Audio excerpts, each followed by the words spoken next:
kita mulai belajar pada hari ini, Ibu minta tolong untuk memimpin doa. Siapa yang mau memimpin doa? Silakan Faiza. Sebelum kita mulai pembelajaran pada hari ini, sebaiknya kita berdoa terlebih dahulu. Berdoa mulai.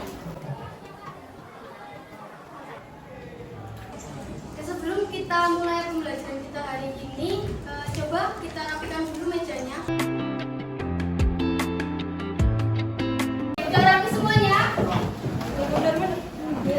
Coba cek kerapian seragam. Bajunya dirapikan dulu. Baju. Ini sudah sensi dulu ya. Ayah Roh. Dimas Setia. Faiza. Saya Sebelumnya kita minggu lalu udah belajar tentang apa adik-adik? Sosialisasi dalam masyarakat. Dalam subtema 3, sosialisasi dalam masyarakat itu ada 5 materi. Ada yang ingat apa aja? Yang pertama tadi ada sosialisasi. Terus apa lagi? Sejarah lisan. Terus norma dan nilai, makhluk sosial dan makhluk ekonomi yang bermoral. Satu lagi apa? Satu lagi yang belum apa? Interaksi antar wilayah. Itu ada 5. Sebelum kita mulai pembelajaran kita hari ini, coba yang buku-bukunya menunjukkan dikeluarin dulu. Oke, udah semua. Tapi jangan dibuka dulu. Ibu mau ngetes pemahaman kalian tentang materi kita sebelumnya. Materi sosialisasi dalam masyarakat. Jadi sekarang HP-nya boleh dikeluarkan untuk mengerjakan soal pretestnya.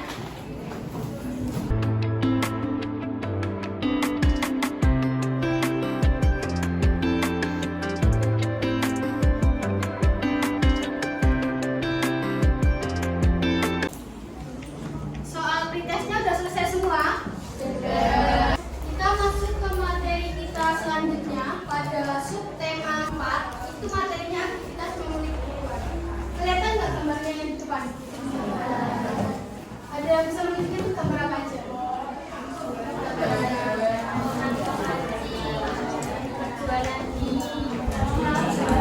Menurut kalian ini gambar-gambar aktivitas apa sih?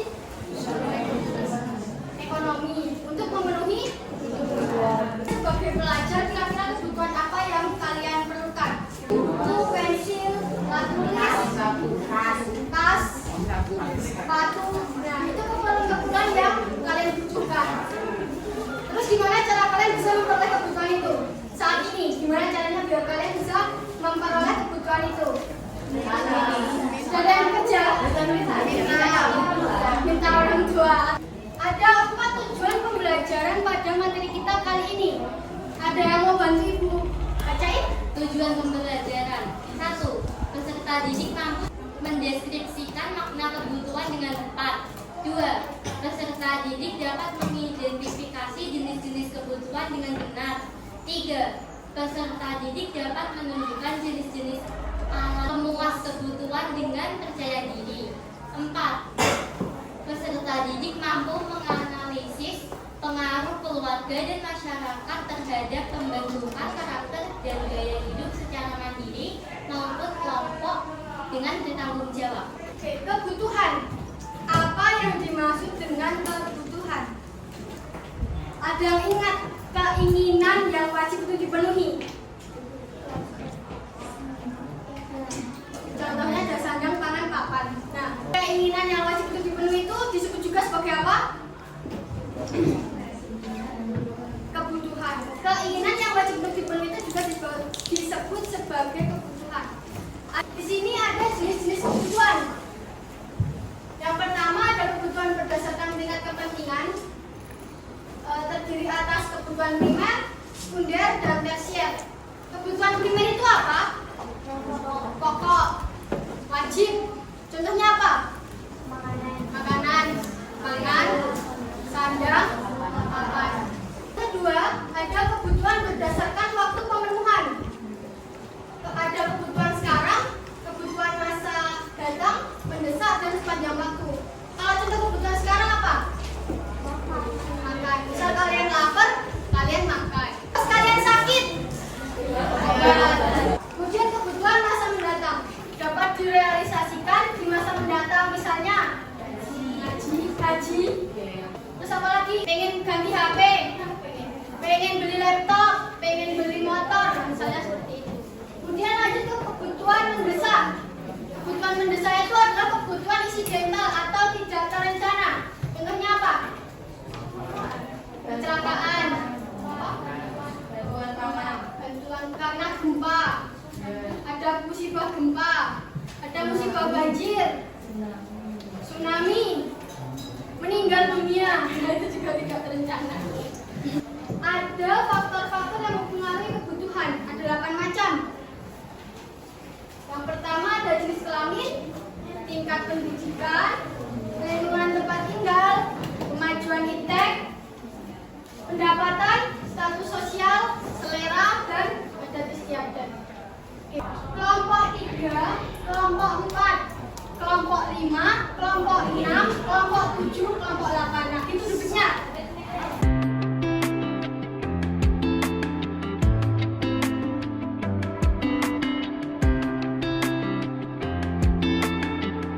Ibu minta kalian untuk berdiri dulu. Kita cek kefokusan kalian sebelum kita main games. Nanti kalau misalnya ibu bilang A, B, D, G sesungguhnya, terus ibu bilang kepala, nah kalian pegang kepala. Tapi kalau misal ibu bilang tidak sesungguhnya, kalian boleh pegang apa aja. Paham? Perlunya ibu harus bilang sesungguhnya atau tidak sesungguhnya dulu, baru diikuti katanya. Kita mulai. A, B, D, G. A, B, D, G. Sesungguhnya. Sesungguhnya. Tangan.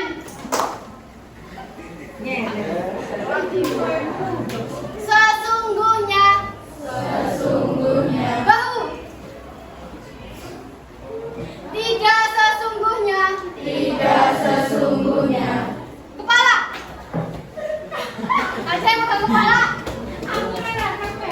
Rangka. Oke.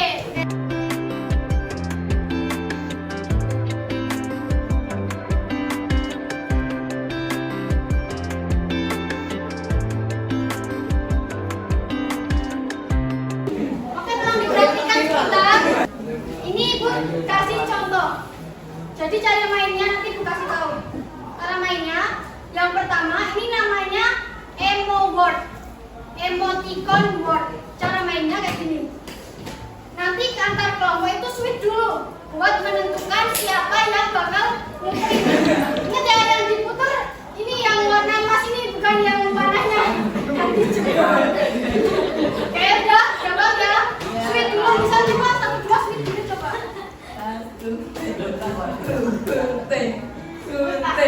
Nah, oke ya. Berarti yang menang kelompok 2. Yang menang itu nanti muter dulu. Coba diputar deh. Oh, bisa. Jatuhnya, lihat. Ini jatuhnya ke kelompok 2. Yang menang, yang terdapatan ini, itu sebagai tim jawaban. Waduh. Yang ini ketunjuk ini, itu sebagai tim jawaban. Jadi tim 1 di sini sebagai tim soal. Paham? Yang kelompok 2 karena kepilih di sini sebagai tim jawaban. Yang tim 1 sebagai tim soal. Nah, setelah itu cara mainnya, kalian sebagai tim yang megang soal, milih. Ini ada emoticon. Emoji. Iya. Kalian milih satu emoticon buat ditunjukkan ke kelompok lawan.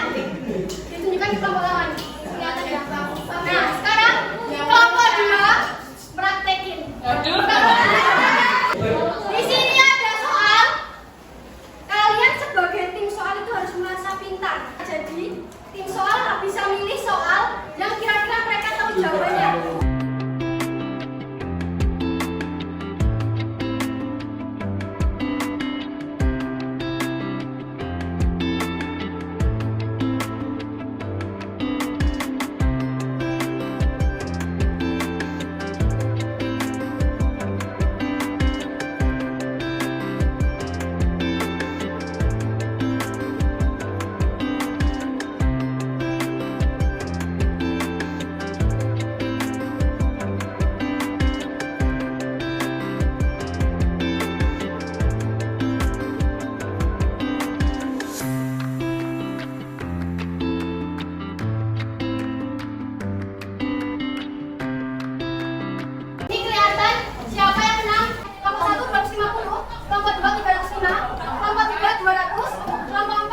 210, kelompok 5 250, kelompok 6 300, kelompok 7 270, kelompok 8 210.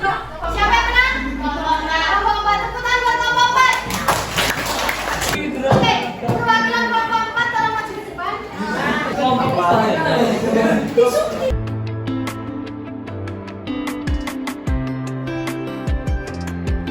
Setelah aktivitas belajar kita hari ini, setelah kegiatan permainan kita tadi, berapa nilai untuk permainan kita tadi? Ibu mau minta jumlahnya dong, mau 1 atau 2? 2. Berarti seru ya permainannya ya? Seru. Sebelum kita tutup kegiatan belajar kita hari ini, Ibu mau dengar dong refleksi kalian dari kegiatan belajar kita hari ini. Ada yang mau menyimpulkan kegiatan kita belajar hari ini? Oke, silahkan Meka dulu. Jadi hari ini kita sudah belajar tentang materi aktivitas memenuhi kebutuhan. Dengan mempelajari materi tersebut, saya jadi paham apa yang dimaksud dengan kebutuhan dan jenis-jenis kebutuhan. Yang terakhir, jenis-jenis alat pemuas kebutuhan. Jadi hari ini kita juga melakukan kegiatan permainan yang tentunya mengasah pemahaman kita tentang materi aktivitas memenuhi kebutuhan. Jadi kita tadi sudah belajar tentang aktivitas memenuhi kebutuhan. Kita belajar tentang apa itu makna kebutuhan, apa aja jenis-jenis kebutuhan. Kemudian yang terakhir kita belajar tentang jenis-jenis alat pemuas kebutuhan. Sebelum kita tutup kegiatan belajar kita hari ini, terima kasih kalian sudah berpartisipasi aktif, terus sportif juga dalam permainan tadi. Semoga pertemuan selanjutnya juga aktif seperti ini tadi, ya, interaktif seperti ini tadi. Oke, jangan lupa dipelajari materi kita selanjutnya, tema 2. Kita akan belajar tema 2 tentang keberagaman lingkungan sekitar. Jadi jangan lupa dipelajari ya. Sekian kegiatan pembelajaran kita hari ini. Hati-hati di jalan. Salam juga untuk orang tua. Siapa yang mau memimpin doa? Oke, silahkan Hanafi.